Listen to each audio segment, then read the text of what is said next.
নিজের বিধানসভা কেন্দ্রেই কালো পতাকা ও গো ব্যাক স্লোগান শুনলেন মন্ত্রী সিদ্দিকুল্লাহ চৌধুরী। পূর্ব বর্ধমান জেলার মন্তেশ্বর বিধানসভায় নিজের কেন্দ্রেই কালো পতাকা ও গো ব্যাক স্লোগান শুনলেন রাজ্যের মন্ত্রী সিদ্দিকুল্লাহ চৌধুরী। সিদ্দিকুল্লাহ চৌধুরীর অভিযোগ, তৃণমূলের পঞ্চায়েত সমিতির সভাপতি আহমেদ হোসেনের অঙ্গুলি হেলনে পুলিশের সামনে গুন্ডা বাহিনী তাকে কালো পতাকা দেখায় ও তার দিকে তেড়ে আসে। তার আরও অভিযোগ, পুলিশ চুপচাপ দাঁড়িয়েছিল, পুলিশ ইচ্ছা করলেই তাদের সরিয়ে দিতে পারত, পুলিশ তা করেনি। ঘটনাটি ঘটেছে পূর্ব বর্ধমানের মন্তেশ্বরের মালডাঙ্গা এলাকায়। বৃহস্পতিবার সকাল 10টা নাগাদ সেখানে পৌঁছালে প্রচুর মানুষ সিদ্দিকুল্লাহ চৌধুরীকে কালো পতাকা দেখায় এবং গো ব্যাক স্লোগান দেয়। ঘটনাকে কেন্দ্র করে প্রবল চাঞ্চল্য ছড়িয়েছে ওই এলাকায়। মন্তেশ্বর মালডাঙ্গা থেকে আশিস কুমার ঘোষের রিপোর্ট, সাম্যজিৎ। আজকে আমাদের এখানে যে তোলাবাজ ধান্দাবাজ চিটিংবাজ মন্ত্রী আছে, শুধুমাত্র তোলা ছাড়া কিছু বোঝে না। আজকে 4 বছর অতিক্রান্ত হয়ে 5 বছর বিধানসভায় পড়লো। আমরা ভেবেছিলাম যে আমরা একজন ক্যাবিনেট মন্ত্রী পেয়েছি, মন্তেশ্বরবাসীর সুরাহা হবে। স্বাধীনতার পর প্রথম ক্যাবিনেট মন্ত্রী পেয়েছি, কিন্তু আমরা কি দেখলাম, সাধারণ মানুষের সব আশা থাকে না ডাল গম বাড়ির। কিছু মানুষের সার্টিফিকেটের প্রয়োজন হয়, যেমন ছাত্রছাত্রীদের মেডিকেলের, সেই সমস্ত সার্টিফিকেট থেকে এই এলাকার মানুষ বঞ্চিত হয়েছে। তাই এলাকার মানুষ আজ বিক্ষোভ দেখাইছে। আজকে পরিযায়ী শ্রমিকের মতো তিনি এসছেন, কিছু তোলাবাজকে নিয়ে, কিছু গুন্ডাকে নিয়ে। মন্তেশ্বরের সাধারণ মানুষ আজকে 4 বছর পর আজকে দালালি করতে এসছে। মন্তেশ্বরের মানুষ এর জবাব দিচ্ছে।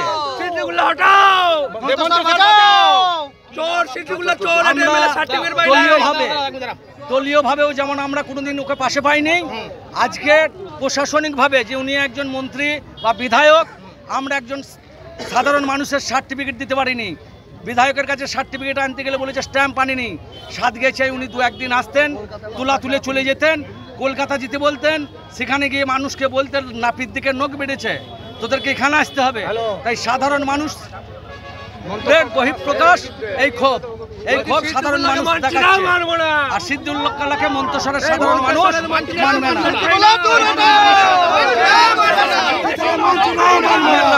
আমি মন্তেশ্বর আমি শুধু বিধায়ক নয়, বর্ধমান জেলায় 16টি বিধায়কের মধ্যে সব থেকে বেশি ভোটে আমি জিতেছি 35,000। বিগত লোকসভা নির্বাচনে 48,000 ভোট মন্তেশ্বর মঙ্গলকোট দিয়েছে। আমি বুঝতে পারছি না, এই সমস্ত ভাড়াটে মুখ, এরা দল করে না, এরা একেবারে গুন্ডা বাহিনী। এদেরকে ভাড়া করা হয়েছে এবং তৃণমূল দলকে ধ্বংস করার, অপমানিত করার, মমতা ব্যানার্জিকে হেয় করার চেষ্টা হচ্ছে। আমার আজ থেকে একটা সন্দেহ তৈরি হচ্ছে যে এত শক্তি পাচ্ছে কোথায়? এদের সাথে মাওবাদীরা তো যুক্ত নেই, এরা শক্তি পেল কি করে? দলের ক্যাবিনেট মন্ত্রী, কোন কাজটা আমি করিনি এখানে? এই বন্যায় ভেসে গিয়েছিল, বসেছিলাম এখানে, ডেড বডি উদ্ধার করার জন্য স্পেশাল বোট এনেছিলাম, তারপরে এলাকায় রিলিফ দিয়েছি। কোন জায়গায় আমি কাজ করি? আসলে ওই চোখের উপরে নুন পড়েছে। এখন এই আধিপত্য বিস্তার করে তারা তৃণমূল দলকে ধ্বংস করতে চাইছে। মাথায় যারা বসে আছেন তারা আখের গুছিয়ে নিয়েছেন।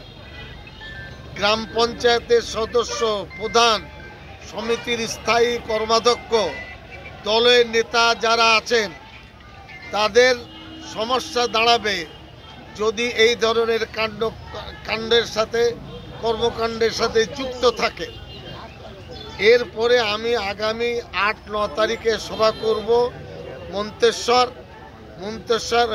কুসুমগ্রাম, তারপরে এখানে মালডাঙ্গা এবং মন্তেশ্বর। তাদের মানে অস্থিরতা বেড়ে গেছে, একচ্ছত্র আধিপত্যবাদ, এটা দলে চলবে না। দল কারোর স্থায়ী সম্পদ নয়, দল হলো জনগণের। যারা এসেছে আমি এদের কোনোদিন দেখিনি, না এরা বুথ এজেন্ট, না বুথ কর্মী, না অঞ্চলের কর্মী। নেতারা লেলিয়ে দিয়েছে পয়সা দিয়ে। ওরা আমার নাম জানে ভালো করে। কারণটা কি? কারণ তোলাবাজি। কারণ হলো দলের নামে মমতা ব্যানার্জির ছবি, অভিষেকের ছবি বিক্রি করে ত্রাস তৈরি করা, এটা হলো তাদের লক্ষ্য। আর কয়েক মাস পরে বিধানসভা নির্বাচন, হ্যাঁ, এখানে কি কেউ নতুন করে কোনো প্রার্থী নতুন মুখ হতে চাইছে এরকম কিছু ব্যাপার আছে? আমি বলি সেটা দল ঠিক করবে। এখানকার মানুষ 2.5 লক্ষ ভোটার মন্তেশ্বরে। আমি 100% বলতে পারি এরা 2-4 জন, 50 জন, 100 জন, 200 জন তাদের পরিবার, এতে কিছু হবে না। ও আপনার স্রোতে ভেসে যাবে। আমি শক্তি দেখাইনি, দেখালে আমাদের কর্মীরা যারা পতাকা ধরে ভোট করে, এখানেও 1-2 জন বাহিনী আছেন যারা তোলাবাজি করে, তাদের গায়ে খুব লেগেছে, সামনে আসতে পারছেন না। এখানে যদি চৌধুরী সাহেব সভা করেন পরিস্থিতি আরও অনুকূলে হবে। আমি নিজে মুখ্যমন্ত্রীকে, অভিষেক ব্যানার্জিকে, পরবর্তী ক্ষেত্রে সুব্রত বক্সির সাথে চিঠি চাপাটি দিয়ে যোগাযোগ হয়। 2 দিন আগে সুব্রত বক্সি ফোন করেছিলেন, বলে কে ছোকরার কে গোলমাল পাকাচ্ছে, এইভাবে আমাকে তিনি বলেছেন।